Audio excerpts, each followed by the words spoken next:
खबर लेंदे आ ਅੰਮ੍ਰਿਤਸਰ ਤੋਂ। ਸ਼੍ਰੋਮਣੀ ਅਕਾਲੀ ਦਲ ਦੇ ਪ੍ਰਧਾਨ ਸੁਖਬੀਰ ਬਾਦਲ ਤੇ ਹੋਏ ਹਮਲੇ ਤੇ बिक्रम सिंह मजीठिया ने जताई चिंता। कांग्रेस की पहला ही हो चुकी है हार, इसलिए करवा रही है तरह तरह के हमले। इसे तरह चोण कमीशन नूं पहला कहा सी कि तैनात किए जाण पंजाब विच पैरामिलिटरी फोर्स। श्रोमणी अकाली दल के प्रधान सुखबीर सिंह बादल उत्ते जलालाबाद ते होए हमले तो बाद बिक्रम सिंह मजीठिया वालों अमृतसर दे विच एक प्रेस वार्ता की गई, जिथे उन्होंने मौजूदा हालातां दी स्थिति ते चिंता जताई है। बिक्रम सिंह मजीठिया ने कहा कि पंजाब दे विच लॉ एंड आर्डरस ਦੀ ਸਥਿਤੀ ਵੱਧ ਤੋਂ ਬਦਤਰ ਹੁੰਦੀ ਜਾ ਰਹੀ ਹੈ। ਇਸੇ ਕਰਕੇ ਉਹਨਾਂ ਵੱਲੋਂ ਪਹਿਲਾਂ ਹੀ ਚੋਣ ਕਮਿਸ਼ਨ ਨੂੰ ਕਿਹਾ ਗਿਆ ਸੀ ਕਿ ਇੱਥੇ ਪੈਰਾਮਿਲਟਰੀ ਫੋਰਸ ਲਗਾਈ ਜਾਵੇ। ਬਿਕਰਮ ਸਿੰਘ ਮਜੀਠੀਆ ਨੇ ਕਿਹਾ ਕਿ ਅਗਰ ਪੰਜਾਬ ਦੇ ਸਾਬਕਾ ਉਪ ਮੁੱਖ ਮੰਤਰੀ ਪੰਜਾਬ ਵਿੱਚ ਹੀ ਸੁਰੱਖਿਅਤ ਨਹੀਂ ਹੈ, ਆਮ ਜਨਤਾ ਦਾ ਕੀ ਹੁੰਦਾ ਹੋਵੇਗਾ। ਇਸ ਸੰਬੰਧ ਵਿੱਚ ਹੋਰ ਕੀ ਗੱਲਬਾਤ ਹੋਈ ਹੈ, ਆਓ ਸੁਣਦੇ ਹਾਂ। ਆਪੋਜੀਸ਼ਨ ਪਾਰਟੀ ਜੇ ਗੱਲ ਕਹਿ ਰਹੀ ਹੈ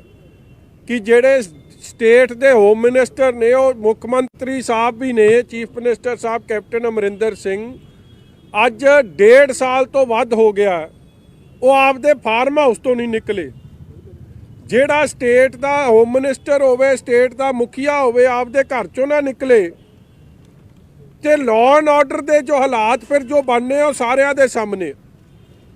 ये कोई पहली घटना नहीं, इस तो पहला डकैती दियां लुट दियां जेलों च बैठे गैंगस्टरां नूं हर तरीके की सुविधा मिलनी, मोबाइल फोन तो उन्हां दे बर्थडे दे केक कट्टे जाने, दिन दिहाड़े मर्डर होना, दिन दिहाड़े फरौती लई जानी। ये लॉ एंड ऑर्डर की बहुत वड्डी चिंता पैदा हो रही सी। अज तुहाडे सामने है। पहला तो ये इलैक्शन डिले कीतियां गईयां, इलैक्शन कांग्रेस करा नहीं रही सी। जदों दबाव पिया तो इलैक्शन की डेट लानी गई। अज एक मर्डरस अटैक, एक उन्हां ते जानलेवा हमला जे साबका डिप्टी चीफ मिनिस्टर ते हो सकता है। जिहड़े श्रोमणी अकाली दल के प्रधान भी ने, मुख सेवादार ने, Z+ प्रोटेक्टी ने कागज़ दाखिल कराउण SDM के दफ्तर गए है तो जे उन्हां ते अटैक हो सकता तो तुसीं समझदे हो किसी आम इंसान की जान माल की रक्षा किवें करू सरकार? उन्हां दे की हालात होने। और हर जगह क्योंकि कागज़ दाखिल कराउण दा अज दा दिन है तो कल दा दिन, कल भी जो मेरे कोल खबर आई है, कल भी जलालाबाद च यही गुंडागर्दी कांग्रेसियां ने की है। मैं उही कह रहा, ਇਹਦਾ स्पष्ट मतलब की है कि कांग्रेस चोणां तो भज रही है। कांग्रेस नूं भी ਇਹ ਗੱਲ ਦੀ समझ है कि 4 साल असीं कुछ नहीं कीता, एक वायदा नहीं पूरा कीता, लोकां नूं गुटका साहब दी सौं खा के लोकां नूं झूठ बोलिया। हुण वोटां कंमां दे आधार ते तां पैणीਆਂ नहीं, लोकां नूं डरा धमका के डेमोक्रेसी दा मर्डर करके कांग्रेस चाहती है कि असी आ लोकल बॉडी कारपोरेशन दी इलैक्शनां जित जान। मगर श्रोमणी अकाली दल और पंजाब नाल प्यार करने वाले लोग, इंसाफ पसंद लोग, लोकतंत्र च विश्वास करने वाले लोग इस गुंडागर्दी के खिलाफ वड्डी तो वड्डी कुर्बानी देने लई तैयार है। लड़ांगे मगर लोकतंत्र नूं बहाल रखांगे क्योंकि ये बॉर्डर स्टेट है।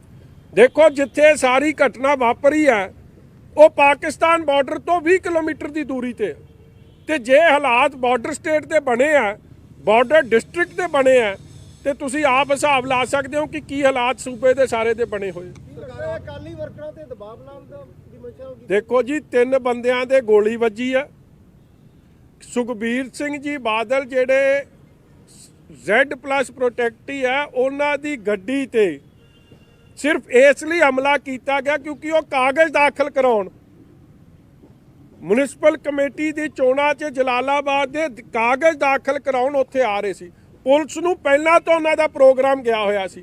हुण कागज़ दाखिल कराउण सुभाविक SDM के दफ्तर जाना, उत्थे सिक्योरिटी किहने देनी है?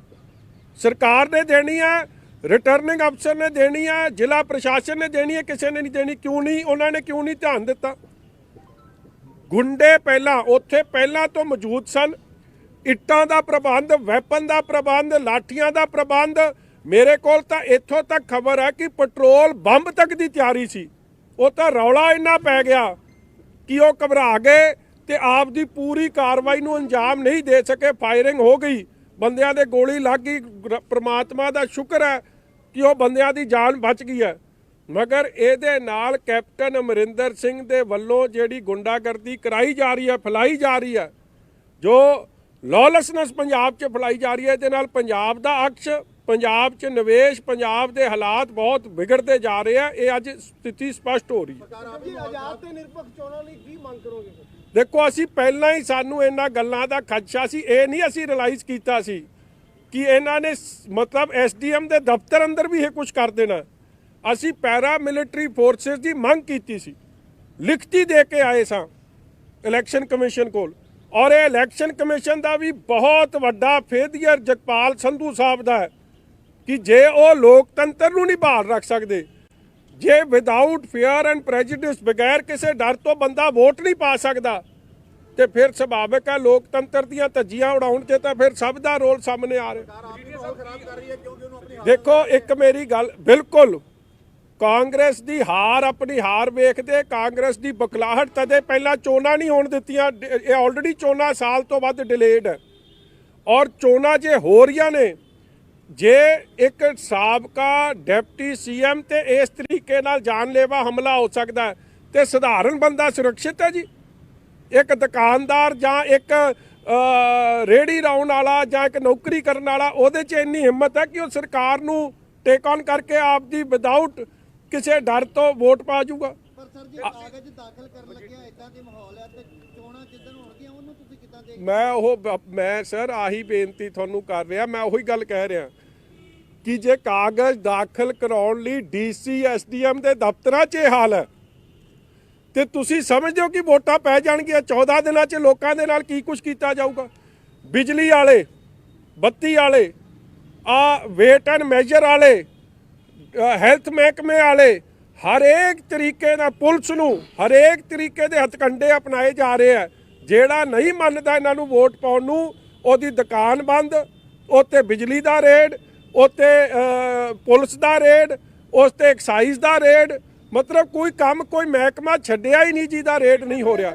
ਔਰ ਜਦ ਸ਼੍ਰੋਮਣੀ ਅਕਾਲੀ ਦਲ ਦੇ ਕੈਂਡੀਡੇਟਾਂ ਨੂੰ ਨਾਮਜ਼ਦਗੀ ਦਾਖਲ ਕਰਨ ਤੋਂ ਰੋਕਣ ਤੋਂ ਫੇਲ ਹੋ ਗਈ ਸੀ ਕਾਂਗਰਸ, ਅੱਜ ਆਵਲਾ, ਉਹਦਾ ਮੁੰਡਾ, ਉਹਦੀ ਮੁੰਡੇ ਸਾਹਮਣੇ ਉੱਥੇ ਆ, ਜਿਹਨੇ ਜਾ ਕੇ ਸਾਰੀ ਪਹਿਲਾਂ ਤਿਆਰੀ ਕੀਤੀ। ਔਰ ਤੁਸੀਂ ਵੇਖੋ Z+ ਪ੍ਰੋਟੈਕਟੀ ਦਾ ਸਾਰਾ ਪ੍ਰੋਗਰਾਮ ਐਸਐਸਪੀ ਸਾਹਿਬ ਕੋਲ ਸੀ।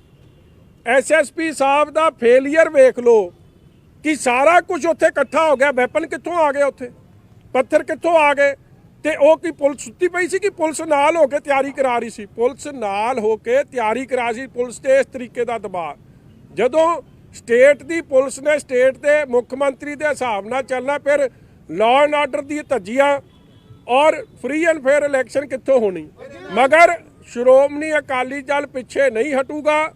ਸਾਡੇ ਕੈਂਡੀਡੇਟ ਵਰਕਰ ਮਰਨ ਨੂੰ ਤਿਆਰ ਨੇ, ਮਗਰ ਲੋਕਤੰਤਰ ਦੀ ਬਹਾਲੀ ਵਾਸਤੇ ਹਰ ਤਰੀਕੇ ਦੀ ਕੁਰਬਾਨੀ ਔਰ ਲੜਾਈ ਲੜਾਂਗੇ। ਪਾਰਟੀ ਲੈਵਲ ਤੇ ਹੁਣ ਕੀ ਰਹੇਗਾ ਅਕਾਲੀ ਦਲ ਦਾ, ਕੀ ਰੁਖ ਰਹੇਗਾ? ਕੱਲ ਨੋਮੀਨੇਸ਼ਨ ਫਾਈਲ ਹੋ ਜਾਂਦੀਆਂ ਤੇ ਉਸ ਜਗ੍ਹਾ ਤੇ ਤੇ ਪਿਕ ਇਵੈਂਟ ਵੀ ਆ, ਉੱਥੇ ਇੱਕ ਵੀ ਨੋਮੀਨੇਸ਼ਨ ਫਾਈਲ ਨਹੀਂ ਹੋ ਸਕੀ। ਅਗਲਾ ਰੁਖ ਕੀ ਰਹੇਗਾ ਕੱਲ ਤੱਕ ਦਾ? ਰਣਨੀਤੀ ਕੀ ਰਹੇਗੀ? ਕਿਸ ਤਰ੍ਹਾਂ ਨਾਲ ਹਾਲਾਤਾਂ ਨਾਲ ਨਜਿੱਠਿਆ? ਦੇਖੋ, ਸਭ ਤੋਂ 2-3 ਗੱਲਾਂ ਨੇ ਜੀ। ਸਭ ਤੋਂ ਪਹਿਲਾਂ ਤਾਂ ਅੱਜ ਜੋ ਹੋਇਆ, ਉਸ ਇਨਸੀਡੈਂਟ ਦੇ ਸਾਹਮਣੇ ਅਸੀਂ ਉੱਥੇ ਧਰਨਾ ਲਾਤਾ, ਔਰ ਧਰਨਾ ਉਦੋਂ ਤੱਕ ਜਾਰੀ ਰਹੂਗਾ ਜਦੋਂ ਤੱਕ ਐਕਸ਼ਨ ਪੁਲਿਸ ਦੀ ਨਲਾਇਕੀ ਦਾ, ਔਰ ਜਿਨ੍ਹਾਂ ਨੇ ਕਾਰਵਾਈ ਕੀਤੀ, ਆਵਲਾ ਤੇ ਉਹਦਾ ਮੁੰਡਾ ਤੇ ਹੋਰ ਕਾਂਗਰਸੀ ਗੁੰਡੇ, ਉਹਨਾਂ ਦੇ ਖਿਲਾਫ ਪਰਚਾ ਦਰਜ ਨਹੀਂ ਹੁੰਦਾ। ਜਿੱਥੇ ਭਿੱਖੀਵਿੰਡ ਦੀ ਗੱਲ ਹੈ, ਜਾਂ ਮੇਰੇ ਕੋਲ ਹੁਣੇ ਫਿਰੋਜ਼ਪੁਰ ਦੀ ਵੀ ਖਬਰ ਆਈ ਹੈ, ਸਾਡੇ ਸਾਬਕਾ ਵਜ਼ੀਰ ਜਨਮੇਜਾ ਸਿੰਘ ਸੇਖੋ ਸਾਹਿਬ ਨੂੰ ਵੀ ਹਿਰਾਸਤ 'ਚ ਲੈ ਲਿਆ ਗਿਆ। ਕਿਉਂ? ਕਿਉਂਕਿ ਕਾਗਜ਼ ਦਾਖਲ ਕਰਾਉਣ ਚੱਲੇ ਸੀ। ਇਹਨਾਂ ਹਾਲਾਤਾਂ 'ਚ ਦੋ ਗੱਲਾਂ ਸਪਸ਼ਟ ਨੇ ਕਿ ਕਾਂਗਰਸ ਚੋਣਾਂ ਤੋਂ ਭੱਜ ਗਈ ਹੈ, ਫ੍ਰੀ ਐਂਡ ਫੇਅਰ ਇਲੈਕਸ਼ਨਸ ਤੋਂ। ਦੂਜੀ ਗੱਲ, ਇਲੈਕਸ਼ਨ ਕਮਿਸ਼ਨ ਨੂੰ ਪਟੀਸ਼ਨ ਕਰਾਂਗੇ ਕਿ ਇਸ ਤਰ੍ਹਾਂ ਕੀ ਲੋਕਤੰਤਰ ਬਚ ਜੂ।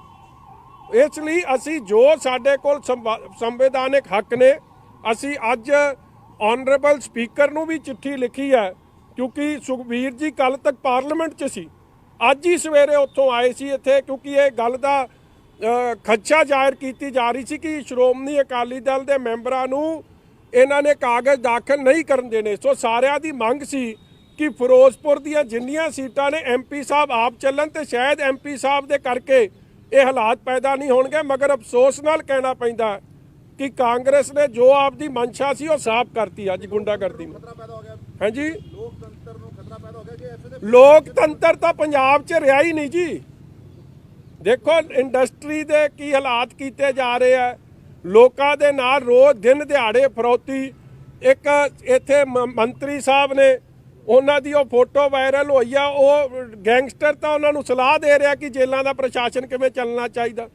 ਜੇਲ੍ਹਾਂ ਦੇ ਅੰਦਰੋਂ ਤੇ ਮੰਤਰੀ ਰਲ ਕੇ ਤਾਂ ਗੁੰਡਾਗਰਦੀ ਕਰ ਰਹੇ ਆ। ਇਹ ਸਾਹਮਣੇ ਆ, ਤੁਹਾਡੇ ਸਾਹਮਣੇ।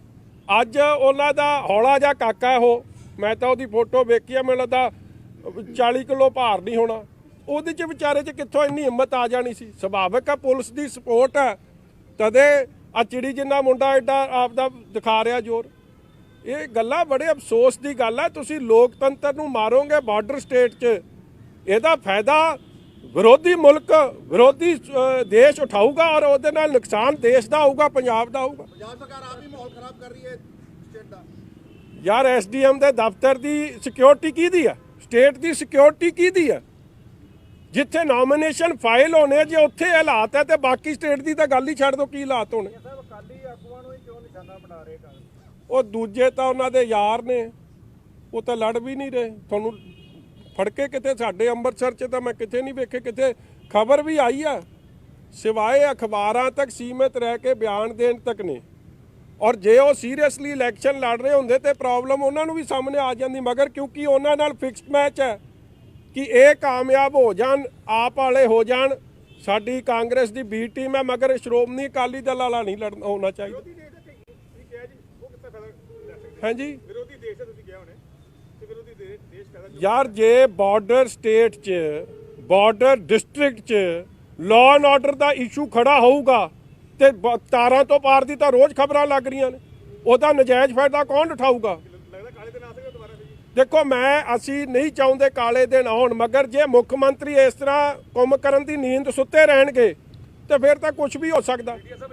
ਮੁੱਖ ਮੰਤਰੀ ਸਾਹਿਬ ਨਾ ਤਾਂ ਗਏ ਆ ਆਪਦੇ ਦਫ਼ਤਰ 2.5 ਸਾਲ ਹੋ ਗਏ, ਘਰ ਉਹਨਾਂ ਨੇ ਮੁੱਖ ਮੰਤਰੀ ਵਾਲਾ ਛੱਡਤਾ। ਪ੍ਰਤਾਪ ਬਾਜਵਾ ਜੀ ਦੱਸਦੇ ਕਿ ਜੰਗਲ 'ਚ ਮੰਗਲ ਹੋਇਆ ਖੜਾ, ਤੇ ਫਿਰ ਇਹਨਾਂ ਹਾਲਾਤਾਂ 'ਚ ਕਿੱਥੋਂ ਸਟੇਟ ਚੱਲਣਾ? ਅਮਰੀਕਾ ਦੀ ਸਟੇਟਮੈਂਟ ਆਈ ਹੈ, ਉਹਨਾਂ ਨੇ ਇਹਨਾਂ ਦੋਸ਼ਾਂ ਨੂੰ ਬੇਬੁਨਿਆਦ ਦੱਸਿਆ ਤੇ ਇਹ ਕਿ ਗੁੰਡਾ ਅਨਸਰ ਜਿਹੜੇ ਉਹ ਅਕਾਲੀ ਦਲ ਲਿਆ ਸੀ ਜਿਨ੍ਹਾਂ ਵੱਲੋਂ ਫਾਇਰਿੰਗ ਕੀਤੀ ਗਈ। ਚਲੋ ਹੁਣ ਰਾਜ ਕੁਮਾਰ ਜੀ ਤੇ ਹੋਰ ਕੀ ਕਹਿਣਗੇ, ਬੁਲਾਰੇ ਨੇ ਕਾਂਗਰਸ ਦੇ। ਫਾਇਰਿੰਗ ਹੁੰਦੀ ਵੀਡੀਓ ਸਾਹਮਣੇ ਆ ਗਈ ਆ, ਸਾਹਮਣੇ ਕਲੀਅਰਲੀ 4 ਸ਼ਾਟਸ ਸੁਣੇ ਜਾ ਰਹੇ, ਜਿਹਦੇ ਗੋਲੀ ਵੱਜੀ ਆ, ਮਤਲਬ ਉਹਨੇ ਡਰਾਮਾ ਹੀ ਰਚਤਾ। ਰੱਬ ਦਾ ਵਾਸਤਾ ਰਾਜ ਕੁਮਾਰ ਜੀ ਨੂੰ ਕਿ ਠੀਕ ਹੈ, ਤੁਸੀਂ ਆਪਦੀ ਕਾਂਗਰਸ ਦੀ ਕਮਜ਼ੋਰੀ ਲੁਕਾਉਣੀ ਤੁਹਾਡੀ ਮਜਬੂਰੀ ਆ, ਭਾਵੇਂ ਵਜ਼ੀਰ ਤਾਂ ਤੁਹਾਨੂੰ ਵੀ ਨਹੀਂ ਬਣਾਇਆ, ਮਗਰ ਕੋਈ ਗੱਲ ਸੱਚੀ ਤਾਂ ਕਰ ਲਓ। ਇਹ ਤਾਂ ਔਨ ਰਿਕਾਰਡ ਆ। ਐਸਡੀਐਮ ਦੇ ਦਫ਼ਤਰ 'ਚ ਜੇ ਇਸ ਤਰੀਕੇ ਦੀ ਗੁੰਡਾਗਰਦੀ ਹੋ ਗਈ ਤੇ ਕਾਗਜ਼ ਕਿਵੇਂ ਦਾਖਲ ਹੋਣਗੇ? ਫਿਰ ਚੱਲੂ ਕਿਵੇਂ ਲੋਕਤੰਤਰ? ਇਹ ਦੱਸ ਦੇਣ। ਜਿਹੜੀ ਸਭ ਕੈਪਟਨ ਸਾਹਿਬ ਖੁਦ ਗ੍ਰਹਿ ਮੰਤਰੀ ਨੂੰ ਚਿੱਠੀ ਲਿਖਦੇ ਨੇ, ਸੰਕੇਤਿਕ ਚਿੱਠੀ ਵੀ, ਹੋਰ ਵੀ ਕਈ ਲਿਖੀਆਂ, ਮੁਲਾਕਾਤ ਵੀ ਸੀ ਕਿ ਪੰਜਾਬ ਦਾ ਮਾਹੌਲ ਖਰਾਬ ਹੋ ਸਕਦਾ। ਉਸ ਤੋਂ ਬਾਅਦ ਤੁਸੀਂ ਕਹਿ ਰਹੇ ਹੋ ਕਿ ਬਾਰਡਰ ਸਟੇਟ ਦੇ ਨਾਲ ਲੱਗਦੇ ਕਿ ਮਾਹੌਲ ਖਰਾਬ ਹੋ ਰਿਹਾ। ਕੈਪਟਨ ਅਮਰਿੰਦਰ ਸਿੰਘ ਗ੍ਰਹਿ ਮੰਤਰੀ ਨੂੰ ਚਿੱਠੀ ਲੱਗਦੀ, ਤੁਹਾਨੂੰ ਲੱਗਦਾ ਕਿ ਉਹਨਾਂ ਨੂੰ ਪਹਿਲੇ ਪੰਜਾਬ ਦਾ ਆਪਣਾ ਮਾਹੌਲ ਦੇਖਣਾ ਚਾਹੀਦਾ? ਦੇਖੋ, ਕੈਪਟਨ ਅਮਰਿੰਦਰ ਸਿੰਘ ਜਦੋਂ ਦੇਸ਼ ਦੇ ਗ੍ਰਹਿ ਮੰਤਰੀ ਨੂੰ ਚਿੱਠੀ ਲਿਖ ਰਿਹਾ ਕਿ ਮਾਹੌਲ ਖਰਾਬ ਹੋ ਸਕਦਾ ਹੈ, ਤਾਂ ਉਹ ਆਪ ਹੀ ਮੰਨ ਰਿਹਾ ਕਿ ਮੈਂ ਫੇਲ ਹਾਂ, ਕਿ ਮੈਂ ਨਲਾਇਕ ਹਾਂ, ਮੈਂ ਪੰਜਾਬ ਦੇ ਲੋਕਾਂ ਦਾ ਧਿਆਨ ਨਹੀਂ ਰੱਖ ਸਕਦਾ ਕਿਉਂਕਿ ਮੈਂ ਆਰਾਮ ਪ੍ਰਸਤ ਮੁੱਖ ਮੰਤਰੀ ਹਾਂ। ਉਹ ਗੱਲ ਤਾਂ ਜੋ ਮੈਂ ਕਹਿ ਰਿਹਾ ਜਾਂ ਜੋ ਲੋਕ ਕਹਿ ਰਹੇ ਆ ਤੇ ਮੁੱਖ ਮੰਤਰੀ ਆਪ ਵੀ ਮੰਨੀ ਜਾਣ ਡਿਆ, ਉਹ ਗੱਲ ਤਾਂ ਸਪਸ਼ਟ ਹੀ ਆ ਜੀ। ਜਿਹੜਾ ਬੰਦਾ ਆਪਦੇ ਦਫ਼ਤਰ ਨਾ ਜਾਵੇ, ਲੋਕਾਂ ਦੀ ਸਾਰ ਨਾ ਲਵੇ, ਉਹਨੂੰ ਕੀ ਪਤਾ ਇੱਕ ਫੋਨ ਤੋਂ ਲਾਈਵ ਹੋਣ ਨਾਲ ਐਤਵਾਰ ਦੇ ਐਤਵਾਰ ਇੱਕ ਦਿਨ ਚੱਲਦੀ ਹੈ ਸਰਕਾਰ, ਉਹ ਵੀ ਘੰਟੇ ਆ, ਇੱਕ 1 ਆਵਰ ਵਾਸਤੇ ਲਾਈਵ ਹੁੰਦੇ ਆ। ਮਨਮਰਜ਼ੀ ਦੇ ਸਵਾਲ ਆਉਂਦੇ, ਉਹਦੇ 4 ਜਵਾਬ ਦੇ ਕੇ ਸਮਝਦੇ ਕਿ ਜੀ ਮੈਂ ਸਟੇਟ ਨੂੰ ਇਹ ਗਵਰਨ ਕਰਤਾ। ਤੇ ਜੇ ਪੈਰਾਮਿਲਟਰੀ ਫੋਰਸਸ ਤੈਨਾਤ ਨਹੀਂ ਹੁੰਦੀਆਂ ਇਸ ਇਲੈਕਸ਼ਨ ਦੇ ਵਿੱਚ, ਤੇ ਤੁਸੀਂ ਕੀ ਸਮਝਦੇ ਹੋ ਨਾ ਇਲੈਕਸ਼ਨ ਦਾ ਫਿਰ ਕੋਈ ਫਾਇਦਾ ਨਹੀਂ ਰਹੇਗਾ? ਇਹ ਰਿਗਡ ਇਲੈਕਸ਼ਨ ਹੋਣੀ ਆ ਜੀ। ਫਿਰ ਇਲੈਕਸ਼ਨ ਤਾਂ ਹੋਣੀ, ਲੋਕਾਂ ਦੀ ਇਲੈਕਸ਼ਨ ਨਹੀਂ ਹੋਣੀ। ਇਹ ਫਿਰ ਕਾਂਗਰਸੀਆਂ ਦੀ ਧੱਕੇਸ਼ਾਹੀ, ਗੁੰਡਾਗਰਦੀ, ਕਾਂਗਰਸ ਬੂਥ ਕੈਪਚਰਿੰਗ, ਇਹੀ ਕੁਝ ਹੋਣਾ। ਜੇ ਨੋਮੀਨੇਸ਼ਨ ਵੇਲੇ ਹਾਲ ਹੈ, ਜੇ ਕਾਂਗਰਸ ਨੇ ਕੰਮ ਚੰਗਾ ਕੀਤਾ ਤੇ ਘਬਰਾਉਂਦੇ ਕਿਉਂ ਨੇ? ਮੈਂ ਕਹਿੰਦਾ ਵਿਰੋਧੀਆਂ ਦੇ ਕਾਗਜ਼ ਆਪ ਜਾ ਕੇ ਦਾਖਲ ਕਰਾਉਣ। ਤੇ ਚੁਣਾਵ ਦੇ ਮੈਦਾਨ 'ਚ ਫੈਸਲਾ ਲੋਕ ਕਰ ਦੇਣਗੇ। ਮਗਰ ਇਹ ਉਦੋਂ ਹਾਲਾਤ ਪੈਦਾ ਹੁੰਦੇ ਜਦ ਕਾਂਗਰਸ ਨੂੰ ਆਪਣੀ ਕਮਜ਼ੋਰੀ ਸਾਹਮਣੇ ਦਿਸੇ। ਕੈਪਟਨ ਅਮਰਿੰਦਰ ਸਿੰਘ ਨੇ ਆਲ ਪਾਰਟੀ ਮੀਟਿੰਗ ਵੀ ਸੱਦੀ ਹੈ। ਤੁਸੀਂ ਸਮਝਦੇ ਹੋ ਯਾਰ, ਜਿਹੜਾ ਬੰਦਾ 2-2 ਮਹੀਨੇ ਜੀ ਦੇ ਦਰਸ਼ਨ ਨਾ ਹੋਣ, ਆਪਦੇ ਵਜ਼ੀਰਾਂ ਨੂੰ ਨਾ ਲੱਦਣ, ਇਹ ਆਲ ਪਾਰਟੀ ਮੀਟਿੰਗ ਕੱਲਾ ਤੇ ਕੱਲਾ ਭਾਜਪਾ ਨੂੰ ਦਿੱਲੀ 'ਚ ਖੁਸ਼ ਕਰਨ ਵਾਸਤੇ ਸੱਦੀ ਹੈ। ਇਹ ਜਿਹੜਾ ਇਹ ਦੇਖੋ, ਬੜੇ ਅਫਸੋਸ ਨਾਲ ਕਹਿਣਾ ਪੈਂਦਾ, ਗੱਲ ਤਾਂ ਅੱਜ ਵੈਸੇ ਗੱਲ ਬੜੀਆਂ ਹੋਰ ਕਰਨੀਆਂ ਸੀ, ਅੱਜ ਗੱਲ ਹੋਰ ਨੂੰ ਪਾਸੇ ਨੂੰ ਚਲੀ ਗਈ ਹੈ, ਕਿਉਂਕਿ ਇਹ ਜਿਹੜਾ ਲੋਕਤੰਤਰ ਦੇ ਉੱਤੇ ਜੋ ਅੱਜ ਹਮਲਾ ਹੋਇਆ। ਮਗਰ ਬੀਜੇਪੀ ਦੇ ਦਿੱਲੀ ਦੇ ਇਸ਼ਾਰੇ ਤੇ ਤਾਂ ਸਾਰੇ ਕੰਮ ਕਾਂਗਰਸ ਦੀ ਸਰਕਾਰ ਪੰਜਾਬ 'ਚ ਦਿੱਲੀ ਦੇ ਜਿਹੜੇ ਸਾਡੇ ਕਿਸਾਨ ਬੈਠੇ ਆ ਉਹਨਾਂ ਦੀ ਹੱਕ ਦੀ ਗੱਲ ਨਹੀਂ ਕਰ ਰਹੀ, ਉਹਨਾਂ ਦੇ ਉਲਟ ਰਲ ਕੇ ਕੇਂਦਰ ਦੀ ਸਰਕਾਰ ਨਾਲ ਇੱਥੇ ਗੱਲਾਂ ਕਰ ਰਹੀ ਹੈ। ਬੜੇ ਅਫਸੋਸ ਨਾਲ ਕਹਿਣਾ ਪੈਂਦਾ ਹੈ 122 ਬੰਦੇ ਜਿਹ 'ਚ ਕਈ 80 ਸਾਲਾਂ ਨੇ, ਕਈ 18 ਸਾਲਾਂ ਦੇ ਨੇ, 20 ਸਾਲਾਂ ਦੇ ਨੇ, ਉਹ ਅੰਦਰ ਦਿੱਤੇ ਹੋਏ ਆ। ਉਹਨਾਂ ਦੀ ਵਿਚਾਰਿਆਂ ਦੀ ਗਲਤੀ ਕੀ ਆ? ਤਾਂ ਆਪਦੀ ਜ਼ਿੰਦਗੀ ਮੌਤ ਦੀ, ਰੋਜੀ ਰੋਟੀ ਦੀ ਲੜਾਈ ਲੜ ਰਹੇ ਕਿਸਾਨੀ ਦੀ, ਔਰ ਉਹਨਾਂ ਦੀ ਖਬਰ ਹੀ ਕਿਸੇ ਨੂੰ ਨਹੀਂ। ਔਰ ਮੈਂ ਤੁਹਾਨੂੰ ਜਿਹੜੀ ਦੂਜੀ ਗੱਲ ਕਹੀ ਆ, ਅੱਜ ਮੈਂ ਆਪਦੀ ਸਾਰੀ ਟੀਮ ਨਾਲ ਦਿੱਲੀ ਗੱਲ ਕੀਤੀ ਸੀ, ਕਿਉਂਕਿ ਅਸੀਂ ਕਈ ਕੇਸ ਲੜ ਰਹੇ ਹਾਂ। ਔਰ ਰਣਜੀਤ ਸਿੰਘ ਨਾਲ ਵੀ ਦੇਖੋ, ਇੱਕ ਗੁਰੂ ਦੇ ਸਿੱਖ ਨਾਲ, ਅੰਮ੍ਰਿਤਧਾਰੀ ਸਿੰਘ ਨਾਲ, ਕੀ ਪੁਲਿਸ ਦੀ ਉਹ ਫੋਟੋ ਤੁਹਾਨੂੰ 84 ਨਹੀਂ ਯਾਦ ਕਰਾਉਂਦੀ, ਜਿੱਥੇ ਉਹਦੇ ਦਾੜੇ ਤੇ ਉਹਦੇ ਕੇਸਾਂ ਦੀ ਬੇਅਦਬੀ ਜਿਸ ਤਰੀਕੇ ਨਾਲ ਦਾੜੇ ਤੇ ਪੁਲਿਸ ਵਾਲੇ ਨੇ ਪੈਰ ਰੱਖਿਆ, ਕੀ ਉਹ ਪੁਲਿਸ ਲਾਅ ਐਂਡ ਆਰਡਰ ਲਾਗੂ ਕਰ ਰਹੀ ਹੈ ਕਿ ਪੁਲਿਸ ਲਿੰਚਿੰਗ ਆਪ ਕਰ ਰਹੀ ਹੈ? ਔਰ ਉਸ ਸ਼ਖਸ ਨੂੰ ਜਾਂ ਬਾਕੀਆਂ ਨੂੰ ਸਾਡੇ ਐਮਪੀ ਸਾਹਿਬਾਨ ਮਿਲਣਾ ਚਾਹੁੰਦੇ ਸੀ, ਭੈਣ ਜੀ ਹਰਸਿਮਰਤ ਕੌਰ ਬਾਦਲ ਜੀ, ਸੁਖਬੀਰ ਜੀ, ਸਾਹਿਬ ਮਨਜਿੰਦਰ ਸਿੰਘ ਜੀ, ਹਲੇ ਤੱਕ ਉਹਨਾਂ ਨੂੰ ਮਿਲਣ ਨਹੀਂ ਦਿੱਤਾ ਗਿਆ। ਅੱਜ ਕੋਰਟ ਨੇ ਨੋਟਿਸ ਲੈ ਲਿਆ ਇਸ ਗੱਲ ਦਾ। ਮਗਰ ਜੇਲ੍ਹ ਕਿਹਦੇ ਕੋਲ ਹੈ? ਪ੍ਰਸ਼ਾਸਨ ਸਾਰਾ ਆਮ ਆਦਮੀ ਪਾਰਟੀ ਕੋਲ ਦਿੱਲੀ 'ਚ। ਉਹ ਕਿਉਂ ਨਹੀਂ ਮਿਲਣ ਦੇ ਰਹੇ? ਕਿਉਂਕਿ ਫਿਰ ਗੱਲ ਰਲੀ ਆ ਦਿੱਲੀ ਨਾਲ। ਸੋ ਇਹ ਜਿਹੜਾ ਸਾਰਾ ਮਾਹੌਲ ਕ੍ਰੀਏਟ ਕੀਤਾ ਜਾ ਰਿਹਾ, ਕਿਸਾਨੀ ਦਾ ਐਡਾ ਵੱਡਾ ਸੰਘਰਸ਼ ਚੱਲ ਰਿਹਾ ਹੈ, ਉਸ ਨੂੰ ਟੋਰਪੀਡੋ ਕਰਨ ਵਾਸਤੇ ਜੋ ਫੋਰਸਿਸ ਚੱਲ ਰਹੀਆਂ, ਉਹ ਬੜੇ ਅਫਸੋਸ ਦੀ ਗੱਲ ਹੈ। ਮਗਰ ਅੱਜ ਮੈਂ ਇਹ ਗੱਲ ਤੇ ਨਹੀਂ ਜਾਂਦਾ। ਅੱਜ ਸਾਡਾ ਮੇਨ ਮਕਸਦ ਸੀ ਸਾਡੇ ਆ ਜਿਹੜਾ ਅੱਜ ਇਨਸੀਡੈਂਟ ਹੋਇਆ। ਦੂਜਾ ਮੈਂ ਤੁਹਾਨੂੰ ਤਾਂ ਯਾਦ ਕੀਤਾ ਸੀ ਕਿ ਸਾਡੇ ਇੱਥੋਂ 3 ਪਰਿਵਾਰ ਨੇ ਜਿਹੜੇ ਇਸ ਅੰਦੋਲਨ 'ਚ ਆਪਦੀ ਵਡਮੁੱਲੀ ਕੁਰਬਾਨੀ ਦੇ ਗਏ। ਇੱਕ ਤਾਂ ਸਰ ਮੰਗਲ ਸਿੰਘ ਸਨ, ਰੂਪੋਵਾਲੀ ਖੁਰਦ ਤੋਂ, ਮੇਰੇ ਹਲਕੇ ਤੋਂ। ਉਹਨਾਂ ਨੇ ਇੱਥੇ ਵਾਰ-ਵਾਰ ਉਹ ਜਾ ਕੇ ਭਾਜਪਾ ਦੇ ਲੀਡਰਾਂ ਦੇ ਘਰ ਬੈਠਦੇ ਸਨ, ਧਰਨਾ ਦਿੰਦੇ ਸਨ ਹੱਕੀ ਮੰਗਾਂ ਲਈ। ਉਹਨਾਂ ਦੀ ਡੈਥ ਹੋ ਗਈ। ਉਹਨਾਂ ਦੇ ਪਰਿਵਾਰ ਵਾਸਤੇ ਨਾਲ ਹੀ ਸਾਡੇ ਰਤਨ ਸਿੰਘ ਜੀ, ਬਜ਼ੁਰਗ ਬਾਪੂ ਜੀ, 85 ਸਾਲ ਦੀ ਉਹਨਾਂ ਦੀ ਉਮਰ ਸੀ। ਉਹਨਾਂ ਦਾ ਕਾਕਾ ਐਕਸ ਸਰਵਿਸਮੈਨ, ਐਕਸ ਫੌਜੀ ਹੈ। ਉਹਨਾਂ ਦੇ ਬਜ਼ੁਰਗਾਂ ਦੀ ਕੁਝ ਸਮਾਂ ਪਹਿਲਾਂ ਹੀ ਕੋਟਲੀ ਢੋਲੇ ਸ਼ਾਹ ਪਿੰਡ ਤੋਂ ਡੈਥ ਹੋਈ ਹੈ। ਉਹਨਾਂ ਦੀ ਮਦਦ ਵਾਸਤੇ ਤੇ ਨਾਲ ਹੀ ਇੱਕ ਸਾਡੇ ਗਗੜੇਵਾਲ ਪਿੰਡ ਤੋਂ ਕੁਲਵੰਤ ਸਿੰਘ ਹੁਰੀ ਨੇ, ਉਹਨਾਂ ਦੀ ਮਦਦ ਵਾਸਤੇ ਮੈਂ ਬੜਾ ਧੰਨਵਾਦੀ ਆ ਕਿ ਸ਼੍ਰੋਮਣੀ ਅਕਾਲੀ ਦਲ ਦੀ ਜਿਹੜੀ ਸਾਡੀ ਟੀਮ ਹੈ, NRI ਵਿੰਗ ਵਾਲੇ ਵੀਰ, ਉਹ ਸਾਰੇ ਸਾਡੇ ਸਾਥ ਤਾਰਾ ਸਿੰਘ ਜੀ, ਸਾਡੇ ਸ਼੍ਰੋਮਣੀ ਗੁਰਦੁਆਰਾ ਪ੍ਰਬੰਧਕ ਕਮੇਟੀ ਦੇ ਮੈਂਬਰ, ਉਹਨਾਂ ਦੇ ਸੁਪੁੱਤਰ ਸਾਹਿਬ ਬਲਦੇਵ ਸਿੰਘ ਜੀ, ਉਹਨਾਂ ਦੇ ਨਾਲ ਸਾਹਿਬ ਪਾਲ ਸਿੰਘ ਜੀ, ਖਲੀਲ ਸਾਹਿਬ, ਸਾਹਿਬ ਹਰਵਿੰਦਰ ਸਿੰਘ ਜੀ, ਇਹ ਸਾਰਿਆਂ ਨੇ ਆਪਣੇ ਕੋਲੋਂ 1-1 ਲੱਖ ਦੀ ਮਦਦ ਇੱਕ ਸਤਿਕਾਰ ਵਜੋਂ, ਜਿੰਨੇ ਵੀ ਸਾਡੇ ਪੰਜਾਬੀ ਵੀਰ ਆ ਉਹਨਾਂ ਵੱਲੋਂ ਇਹਨਾਂ ਦੇ ਪਰਿਵਾਰਾਂ ਦੇ ਵਾਸਤੇ ਲੈ ਕੇ ਆਏ ਆ। ਸੋ ਅੱਜ ਉਹ ਪ੍ਰੋਗਰਾਮ ਸੀ, ਉਹ ਵੀ ਤੁਹਾਡੇ ਅੱਗੇ ਉਹ ਪਰਿਵਾਰਾਂ ਨੂੰ ਵੀ ਮਿਲਾਵਾਂਗੇ ਔਰ ਉਹਨਾਂ ਦੀ ਇਹ ਮਦਦ ਵੀ ਕਰਨ ਵਾਸਤੇ ਇੱਥੇ ਆਏ ਆ। ਇਸ ਲਈ ਮੈਂ ਇਹਨਾਂ ਸਾਰੇ ਭਰਾਵਾਂ ਦਾ, ਆਪਣੇ ਸਾ ਤਾਰਾ ਸਿੰਘ ਜੀ ਦਾ, ਸਾ ਬਲਦੇਵ ਸਿੰਘ ਜੀ ਦਾ, ਪਾਲ ਸਿੰਘ ਜੀ ਦਾ, ਸਾ ਹਰਵਿੰਦਰ ਸਿੰਘ ਜੀ ਦਾ, ਇਹਨਾਂ ਦੇ ਸਾਥੀ ਸਾਹਿਬਾਨਾਂ ਦਾ, ਜਿਨ੍ਹਾਂ ਨੇ ਵਾਕਈ ਕਿਸਾਨੀ ਸੰਘਰਸ਼ 'ਚ ਵੱਡਾ ਯੋਗਦਾਨ ਪਾਇਆ, ਉਹਨਾਂ ਦਾ, ਭਰਾਵਾਂ ਦਾ, NRI ਵੀਰਾਂ ਦਾ ਦਿਲ ਦੀਆਂ ਗਹਿਰਾਈਆਂ 'ਚੋਂ ਧੰਨਵਾਦ ਕਰਦਾ। ਆ ਜਾਓ ਜੀ, ਕਿ ਆ ਜਾਓ ਪਰਿਵਾਰ, ਆ ਜਾਏ ਇੱਥੇ ਜਗ੍ਹਾ ਉਹਨਾਂ ਨੂੰ ਬਣਾ ਜਿਹੜੇ ਕਿਸਾਨ ਦਿੱਲੀ ਦੇ ਬਾਰਡਰ ਤੇ ਬੈਠੇ ਨੇ, ਸ਼੍ਰੋਮਣੀ ਅਕਾਲੀ ਦਲ ਦਾ ਵੱਡਾ ਸਮੂਹ ਜਿਹੜਾ ਉੱਥੇ ਇਸ ਟਾਈਮ ਬੈਠਾ, ਕਿ ਚੋਣਾਂ ਦੇ ਵਿੱਚੋਂ ਵੋਟਾਂ ਦਾ ਆਪਣਾ ਯੋਗਦਾਨ ਪਾਉਣ ਲਈ ਵਾਪਸ ਆਉਣਗੇ ਜੀ? ਦੇਖੋ ਕਿਹੜੀ ਚੋਣਾਂ 'ਚ ਜੀ? ਜਿਹੜੀ ਆਪਣੇ ਨਹੀਂ, ਉਹ ਨਹੀਂ ਹੋਣਾ ਜੀ। ਸੁਭਾਅ ਜਿਹੜੇ ਉੱਥੇ ਮੋਰਚੇ ਤੇ ਡਟੇ ਆ, ਉਹਨਾਂ ਨੇ ਵਿਚਾਰਿਆਂ ਨੇ ਕਿੱਥੋਂ ਵਾਪਸ ਆਉਣਾ? ਇਹ ਦੇਖੋ, ਇਹ 2-3 ਚੀਜ਼ਾਂ ਕੈਪਟਨ ਸਾਹਿਬ ਨੇ ਬੜੀ ਸ਼ਰਾਰਤ ਨਾਲ ਕੀਤੀਆਂ ਨੇ, ਔਰ ਕੀਤੀਆਂ ਸਿਰਫ ਦਿੱਲੀ ਦੇ ਕੇਂਦਰ ਦੇ ਬੀਜੇਪੀ ਦੇ ਇਸ਼ਾਰੇ ਤੇ। ਸਕੂਲ ਕਾਲਜ ਖੋਲੇ, ਉਹ ਸਿਰਫ ਇਸ ਲਈ ਖੋਲੇ ਕਿ ਜੀ ਸਭ ਉਧਰ ਨਾ ਜਾਣ, ਦਿੱਲੀ ਦੇ ਬਾਰਡਰਾਂ ਤੇ ਇੱਥੇ ਫਸ ਜਾਣ। ਇਲੈਕਸ਼ਨਾਂ ਜੇ ਤੁਸੀਂ ਸਾਲ ਭਰ ਨਹੀਂ ਕਰਾਈਆਂ ਤੇ 2 ਮਹੀਨੇ ਹੋਰ ਗਾਂ ਪਾ ਦਿੰਦੇ।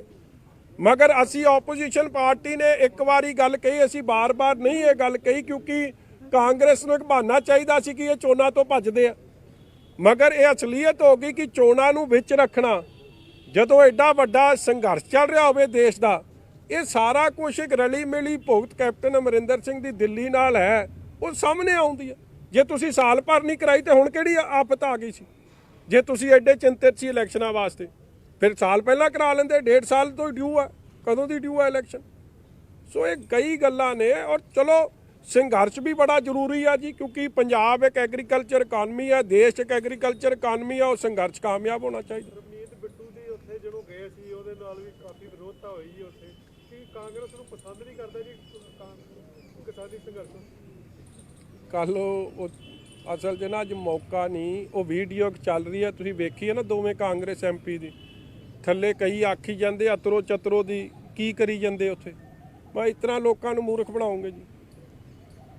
ਜਿਹੜੇ ਉਹ MP ਬੈਠੇ ਆ, ਮੈਂ ਕਹਿਣਾ ਨਹੀਂ ਚਾਹੁੰਦਾ, ਚਲੋ ਸਾਰੇ ਸਤਿਕਾਰਯੋਗ ਹੈ, ਸ਼ਾਮ ਨੂੰ ਉੱਥੇ ਮੁਰਗਾ ਪੈਗ ਕੀ ਕੁਛ ਨਹੀਂ ਚੱਲਦਾ। ਮਤਲਬ ਤੁਸੀਂ ਵੇਖਿਆ ਹੀ ਆ, ਉਹ ਪੱਤਰਕਾਰ ਸਾਡੀ ਭੈਣ ਨਾਲ ਬਦਸਲੂਕੀ, ਬਾਕੀ ਕੀ ਕੁਛ ਹੋਇਆ, ਕੀ ਉਹਨਾਂ ਦੇ ਬਾਰੇ ਜਿੰਨੀ ਘੱਟ ਗੱਲ ਕੀਤੀ ਜਾਵੇ ਉਨੀ ਚੰਗੀ। ਔਰ BJP ਜੋ ਕਹਿੰਦੀ ਆ ਉਹੀ ਇਹ ਕੁਛ ਕਹਿੰਦੇ। ਭਾਜਪਾ ਦੇ ਵੀ ਪਹਿਲਾਂ ਕਹਿੰਦੇ ਸੀ ਇਹ ਤਾਂ ਦਲਾਲ ਨੇ ਜੀ, ਕਿਸਾਨ ਨਹੀਂ ਆ। ਫਿਰ ਕਹਿੰਦੇ ਸੀ ਅਰਬਨ ਨਕਸਲ ਹੈ ਜੀ। ਫਿਰ ਕਹਿੰਦੇ ਸੀ ਜੀ ਨਹੀਂ ਜੀ ਇਹ ਤਾਂ ਪਾਕਿਸਤਾਨ ਤੇ ਅਮਰੀਕਾ ਦੇ ਆਪਣਾ ਚੀਨ ਦੇ ਏਜੰਟ ਨੇ ਜੀ। ਫਿਰ ਕਹਿੰਦੇ ਸੀ ਇਹ ਵਿਚੋਲੀਏ ਜੀ। ਉਹੀ ਕੁਛ ਇਹਨਾਂ ਦੇ ਕਾਂਗਰਸ ਦੇ MP ਕਹੀ ਜਾਂਦੇ ਖਾਲਿਸਤਾਨੀ ਨੇ। ਹੁਣ ਇਹਨਾਂ ਦੀ ਜਿੰਨੀ ਘੱਟ ਗੱਲ ਕੀਤੀ ਜਾਵੇ ਉਨੀ ਚੰਗੀ ਆ। ਉਹ ਤਾਂ ਦਿੱਲੀ ਬੈਠੇ ਉਹਨਾਂ ਨੇ ਖੁਸ਼ ਰੱਖਣਾ, ਉਹ ਦਿੱਲੀ ਦੀ ਸਰਕਾਰ ਨੂੰ ਕਰਨ ਆਪਦਾ ਕੰਮ ਜਿਹੜਾ ਕਰਨਾ। ਸਰਕਾਰ ਉੱਥੇ ਨੈਟ ਬੰਦ ਕਰ ਰਹੀ ਹੈ ਜਾਂ ਰਸਤੇ ਬੰਦ ਕੀਤੇ ਜਾ ਰਹੇ, ਘੇਰਾਬੰਦੀ ਕੀਤੀ ਜਾ ਰਹੀ, ਲੱਗਦਾ ਕਿਸਾਨੀ ਸੰਘਰਸ਼ ਨੂੰ ਟਾਲਣਾ ਚਾਹੀਦਾ। ਦੇਖੋ ਐਮਰਜੈਂਸੀ ਵਾਲੀ ਸਿਚੁਏਸ਼ਨ ਇੰਦਰਾ ਗਾਂਧੀ ਦੀ ਅੱਜ ਪੈਦਾ ਕੀਤੀ ਜਾ ਰਹੀ। ਇਹ ਡਿਕਟੇਟਰਸ਼ਿਪ, ਮੈਂ ਦੂਜੇ ਮੁਲਕਾਂ ਨਾਲ ਆਪਦੇ ਮੁਲਕ ਨੂੰ ਵਾਰ ਤੇ ਜਾਂਦੇ ਅਸੀਂ ਸਭ ਨੇ ਵੇਖਿਆ, ਮਗਰ ਆਪਣਿਆਂ ਨਾਲ ਵਾਰ ਤੇ ਜਾਣਾ ਮੈਂ ਪਹਿਲੀ ਵਾਰੀ ਵੇਖਿਆ। ਜਿਸ ਤਰੀਕੇ ਦਾ ਉੱਥੇ ਉਹ ਕਿੱਲਾਂ ਗੱਡੀਆਂ ਜਾ ਰਹੀਆਂ, ਉਹ ਚਾਰ ਉਹ ਜਿਹੜੇ ਬਲੌਕਸ ਲਾਈ ਜਾ ਰਹੇ ਆ ਸੀਮੈਂਟ ਦੇ, ਜੋ ਕੁਝ ਕੀਤਾ ਜਾ ਰਿਹਾ, ਇਸ ਦਾ nation at war with its own, ਆਪਣੇ ਕਿਸਾਨਾਂ ਨਾਲ ਐਟ ਵਾਰ ਹੈ। ਬੜੀ ਚਿੰਤਾ ਦੀ ਗੱਲ ਹੈ, ਇਹ ਕੋਈ ਗੱਲ ਚੰਗੀ ਨਹੀਂ। ਜਦ 70% ਲੋਕ ਇਸ ਗੱਲ ਤੋਂ ਆਹਤ ਨੇ ਤੇ ਇਸ ਗੱਲ ਨੂੰ ਐਡਰੈਸ ਕਰਨਾ ਚਾਹੀਦਾ। ਇਸ ਤਰੀਕੇ ਦਾ ਰਵੱਈਆ ਵਤੀਰਾ, ਕੋਈ ਟਵਿੱਟਰ ਹੈਂਡਲ ਬਲੌਕ ਕਰ ਦਿਓ, ਪੱਤਰਕਾਰਾਂ ਨੂੰ ਅੰਦਰ ਦੇ ਦਿਓ। ਪੱਤਰਕਾਰਾਂ ਨੇ ਵਿਚਾਰਿਆਂ ਨੇ ਸਹੀ ਗੱਲ ਦੱਸੀ, ਉਹਨਾਂ ਨੇ ਤਾਂ ਜੇ ਸਰਕਾਰ ਚੰਗੀ ਗੱਲ ਕਰਦੀ ਹੈ ਉਹ ਵੀ ਦੱਸਦੇ ਆ, ਜੇ ਸਰਕਾਰ ਗਲਤ ਕੰਮ ਕਰਦੀ ਹੈ ਲੋਕਾਂ ਨਾਲ ਧੱਕਾ ਕਰ ਰਹੇ ਤੇ ਪੱਤਰਕਾਰ ਦਾ ਧਰਮ ਉਹ ਵੀ ਹੈ ਕਿ ਉਹ ਵੀ ਦੱਸਣਾ। ਉਹਨੂੰ ਅੰਦਰ ਦੇ ਦਿੱਤਾ ਫੜ ਕੇ, ਕਈਆਂ ਤੇ ਸੈਡੇਸ਼ਨ ਦੇ ਚਾਰਜ ਲਾਤੇ।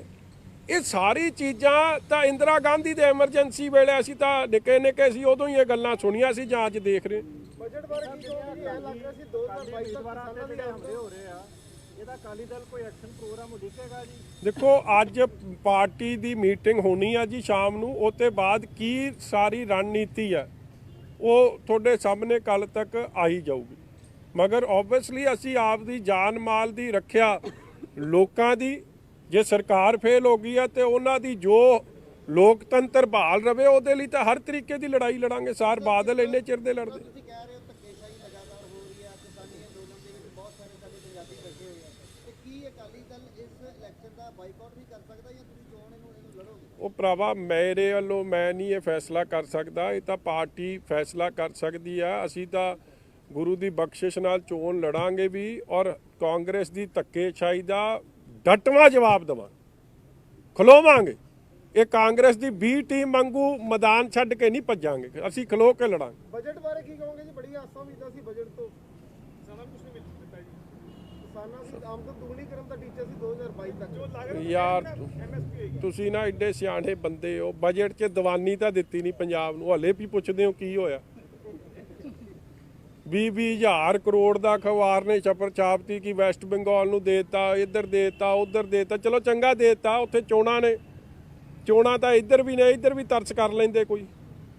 ਨਹੀਂ ਧਿਆਨ ਦਿੱਤਾ। ਕਿਸਾਨਾਂ ਦੀ ਤਾਂ ਮਤਲਬ ਕਿਸਾਨਾਂ ਦਾ ਬਜਟ ਤਾਂ ਪੇਸ਼ ਹੀ ਨਹੀਂ ਹੋਇਆ ਨਾ। ਬਜਟ ਕੀ ਕਹਿੰਦੇ ਜੀ 1,72,000 ਕਰੋੜ ਦੇਤਾ। ਕਿਹੜਾ ਦੇਤਾ? ਜੇ ਦੇਤਾ ਤੇ ਉਹ ਵਿਚਾਰੇ ਕਿਉਂ ਬੈਠੇ? ਸਵਾਮੀਨਾਥਨ ਕਮਿਸ਼ਨ ਰਿਪੋਰਟ ਦੇ ਦਿੰਦੇ, 23 ਫਸਲਾਂ ਤੇ MSP ਲਾਗੂ ਕਰ ਦਿੰਦੇ। ਜਿਹੜੀਆਂ ਮੁੱਖ ਮੰਗਾਂ ਸੀ ਕਾਲੇ ਕਾਨੂੰਨ ਵਾਪਸ ਕਰਨ ਦੀ, ਉਹ ਤਾਂ ਗੱਲ ਸੁਣੀ ਨਹੀਂ। ਸੋ ਇਹ ਜਿਹੜਾ ਕੱਲਾ ਇੱਕ ਕਾਗਜ਼ੀ ਕਾਰਵਾਈ ਹੋ ਗਈ ਵੇਖੋ। ਔਰ ਮੈਂ ਅਫਸੋਸ ਨਾਲ ਅੱਧੀ ਤੁਸੀਂ ਵੀ ਮੇਰੇ ਤੋਂ ਸਵਾਲ ਸਾਰੇ ਪੁੱਛ ਜਾਣੇ, ਸਵਾਦ ਸਾਰੇ ਲੈ ਜਾਣੇ ਆ, ਅੱਧਿਆਂ ਦੇ ਤੁਹਾਡੇ ਵੀ ਹੱਥ ਬੰਨੇ ਆ, ਛਪਣੇ ਫੇਰ ਉਹ ਗੱਲ ਨਹੀਂ। ਕੀ ਖਬਰ ਪੇਸ਼ ਹੋਏਗੀ ਜੀ? ਟੈਬਲੇਟ ਤੇ ਪੇਸ਼ ਕਰਤਾ। ਯਾਰ ਤੁਸੀਂ ਟੈਬਲੇਟ ਤੇ ਕਰੋ, ਕਾਗਜ਼ ਤੇ ਕਰੋ, ਨੀਅਤ ਤਾਂ ਸਾਫ਼ ਰੱਖੋ। ਲੋਕਾਂ ਨੂੰ ਤਾਂ ਭਲਾ ਹੋਵੇ। ਲੋਕਾਂ ਦਾ ਭਲਾ ਕੀ ਹੋਇਆ? ਡੀਜ਼ਲ ਦੇ, ਪੈਟਰੋਲ ਦੇ, ਹੋਰ ਸੱਜੇ ਖੱਬੇ ਟੈਕਸ ਚਲੋ ਥੋੜੇ ਬਹੁਤੇ ਵਧਾਤੇ ਤੇ ਹਲੇ ਕਹਿਤਾ ਕਿ ਜੀ ਤੇ ਨਵਾਂ ਟੈਕਸ ਨਹੀਂ ਲੱਗਿਆ। ਨਾਲ ਹੀ ਪ੍ਰਧਾਨ ਮੰਤਰੀ ਸਾਹਿਬ ਨੇ ਕਹਿਤਾ ਸੀ ਤਾਂ 4 ਵਾਰੀ ਬਜਟ ਪੇਸ਼ ਕਰਾਂਗੇ। ਹਲੇ ਤਾਂ ਮਤਲਬ 3 ਮਹੀਨੇ ਬਾਅਦ ਉਹਨਾਂ ਨੇ ਕਿਹੜਾ ਸੱਪ ਕੱਢਣਾ ਉਹ ਰੱਬ ਹੀ ਜਾਣਦਾ। ਇਸ ਲਈ ਕਿਹੜੀ ਗੱਲਾਂ ਮਤਲਬ ਹੋ ਕੀ ਰਿਹਾ? ਐਡਰੈਸ ਦਾ ਇਸ਼ੂ ਕੋਈ ਹੋਇਆ ਨਹੀਂ। ਪੰਜਾਬ ਨੂੰ ਮਿਲਿਆ ਕੱਖ ਨਹੀਂ। ਪੰਜਾਬ ਦੇ ਤਾਂ ਉਹ ਪਹਿਲੇ ਪ੍ਰੋਜੈਕਟ ਵੀ ਲੈ ਗਏ। ਸੋ ਬੜੀ ਅਫਸੋਸ ਦੀ ਗੱਲ ਹੈ ਕਿ ਮੈਂ ਫੇਰ ਬਾਰ-ਬਾਰ ਕਹਿਣਾ, ਇਹ ਸਟੇਟ ਉਹ ਆ ਜਿਹਨੇ ਵੱਡੀਆਂ ਕੁਰਬਾਨੀਆਂ ਦਿੱਤੀਆਂ ਦੇਸ਼ ਵਾਸਤੇ। ਔਰ ਕਿਸੇ ਪੰਜਾਬੀ ਨੂੰ ਵੀ ਦੇਸ਼ ਦਰੋਹੀ ਕਹਿਣਾ ਮੈਂ ਸਮਝਦਾ ਇਹ ਤੋਂ ਵੱਡਾ ਪੰਜਾਬੀਆਂ ਦਾ ਅਪਮਾਨ ਹੀ ਕੋਈ ਨਹੀਂ ਹੋ ਸਕਦਾ। ਜਿੰਨੀ ਬਾਰਡਰ ਦੀ ਲੜਾਈਆਂ ਨੇ ਸਾਡੇ ਪਿੰਡਾਂ ਵਾਲਿਆਂ ਨੇ, ਦੇਸ਼ ਵਾਸੀਆਂ ਨੇ, ਪੰਜਾਬੀਆਂ ਨੇ, ਆ ਗਲਵਾਨ ਤੋਂ ਲੈ ਕੇ ਪਿੱਛੇ ਚਲੇ ਜਾਓ 47 ਤੋਂ, ਸਭ ਤੋਂ ਵੱਡੀ ਕੁਰਬਾਨੀ ਪੰਜਾਬੀਆਂ ਦੀ। ਇਲਜ਼ਾਮ ਲਾ ਰਹੇ ਹੋ ਮੁੱਖ ਮੰਤਰੀ ਤੇ ਕਿ ਬੀਜੇਪੀ ਨਾਲ ਰਲੇ ਹੋਏ ਨੇ। ਸ਼ਾਹ ਨਵਾਜ਼ ਹੁਸੈਨ ਨੇ ਕਿਹਾ ਹੈ ਕਿ ਜਿਹੜੇ ਲੀਗਲ ਐਡਵਾਈਸ ਦਿੱਤੀ ਜਾ ਰਹੀ ਕਿਸਾਨਾਂ ਨੂੰ, ਉਸ ਤੋਂ ਪਤਾ ਲੱਗਦਾ ਕਿ ਪੰਜਾਬ ਨੂੰ ਕੈਪਟਨ ਅਮਰਿੰਦਰ ਸਿੰਘ ਸ਼ਹਿ ਦੇ ਰਹੇ ਨੇ, ਕਿਸਾਨਾਂ ਨੂੰ ਸਪੋਰਟ ਕਰ ਰਹੇ ਨੇ। ਕੈਪਟਨ ਅਮਰਿੰਦਰ ਸਿੰਘ ਦੀ ਜੇ ਸ਼ਹਿ ਹੁੰਦੀ ਨਾ ਕਿਸੇ ਨੂੰ, ਤੇ ਉਹ ਜਿਹੜਾ ਸ਼੍ਰੀ ਬਰਾੜ ਸੀ ਮੁੰਡਾ ਜਿਹਨੇ ਉਹ ਕਿਸਾਨ ਗੀਤ ਲਿਖਿਆ, ਉਹ ਤੇ ਪਰਚਾ ਨਾ ਦਿੰਦੇ, ਜਾਂ 307 ਉੱਤੇ ਨਾ ਲਾਉਂਦੇ, ਜਿਹੜਾ ਉਹ ਗੋਆ ਸਿੱਟ ਕੇ ਆਇਆ ਸੀਗਾ ਇੱਕ ਭਾਜਪਾ ਲੀਡਰ ਦੇ ਘਰੇ। ਗੋਆ ਤਾਂ ਐਡੀ ਵਧੀਆ ਚੀਜ਼ ਆ, ਘਾਹ 'ਚ ਆਪਣਾ ਉਹ ਪਾ ਦਿੰਦੇ ਜਾਂ ਫੁੱਲਾਂ ਬੂਟਾਂ ਦੇ ਪਾ ਦਿੰਦੇ ਤੇ ਹਰੇ ਹੋ ਜਾਣੇ ਸੀ। ਉਹਨੇ ਵਿਚਾਰੇ ਨੇ ਕਿਹੜਾ ਖਾਦ ਦਾ ਕੰਮ ਕਰਦੀ ਆ, ਉੱਤੇ 307 ਕਾਦੀ ਲਾਤੀ। ਇਹ ਹੁੰਦਾ ਜਦੋਂ ਦਿੱਲੀ ਦੇ ਇਸ਼ਾਰੇ ਤੇ ਚੱਲਣਾ ਹੋਵੇ। ਔਰ ਦੇਖੋ ਉਹਨਾਂ ਦੇ 3-3 4-4 ਅਫਸਰ, ਇੱਕ IG ਸਾਹਿਬ, ਇੱਕ SSP ਸਾਹਿਬ, ਇੱਕ ਉਹ ਐਗਰੀਕਲਚਰ ਵਾਲੇ ਸਿੱਧੂ ਸਾਹਿਬ, ਇਹ ਰੋਜ਼ ਆ ਕੇ ਉੱਥੇ ਕਿਸਾਨ ਮੰਨ ਜਾਓ ਜੋ ਕਹਿੰਦੇ ਆ ਦਿੱਲੀ ਵਾਲੇ ਮੰਨ ਜਾਓ, ਉੱਥੇ ਕਰੀ ਜਾਂਦੇ। ਤੁਹਾਨੂੰ ਪਤਾ, ਮੈਨੂੰ ਕੀ ਪੁੱਛਦੇ ਹੋ, ਪਤਾ ਤੁਹਾਨੂੰ ਸਭ ਹੈ। ਇਸ ਤਰ੍ਹਾਂ ਸਵਾਦ ਨਾ ਲਿਆ ਕਰੋ ਯਾਰ, ਚੰਗਾ ਨਹੀਂ। ਸਮੱਸਿਆ ਕੋਈ ਵੀ ਹੋਵੇ ਜੜ ਤੋਂ ਖਤਮ, ਮੇਰੇ ਕੀਤੇ ਨੂੰ ਕੋਈ ਕੱਟ ਨਹੀਂ ਸਕਦਾ, ਕੱਟਣ ਵਾਲੇ ਨੂੰ ਮੂੰਹ ਮੰਗਿਆ ਇਨਾਮ। ਜਿਵੇਂ ਮਨ ਚ ਆਇਆ ਪਿਆਰ, ਪਤੀ ਪਤਨੀ ਚ ਅਣਬਣ, ਕਾਲੇ ਜਾਦੂ ਦਾ ਖਾਤਮਾ, ਵਸ਼ੀਕਰਨ, ਲਾਟਰੀ ਨੰਬਰ ਪਾਓ, ਪਿਆਰ ਵਿੱਚ ਧੋਖਾ ਖਾਦੇ ਹੋਏ ਪ੍ਰੇਮੀ ਪ੍ਰੇਮਿਕਾ, ਸੌਤਨ ਦੁਸ਼ਮਣ ਨੂੰ ਵਸ ਵਿੱਚ ਕਰਵਾਉਣ ਲਈ ਸੰਪਰਕ ਕਰੋ। ਪੰਡਿਤ AK ਸ਼ਾਸਤਰੀ। ਤੁਸੀਂ ਸੰਪਰਕ ਕਰ ਸਕਦੇ ਹੋ 9905 90490।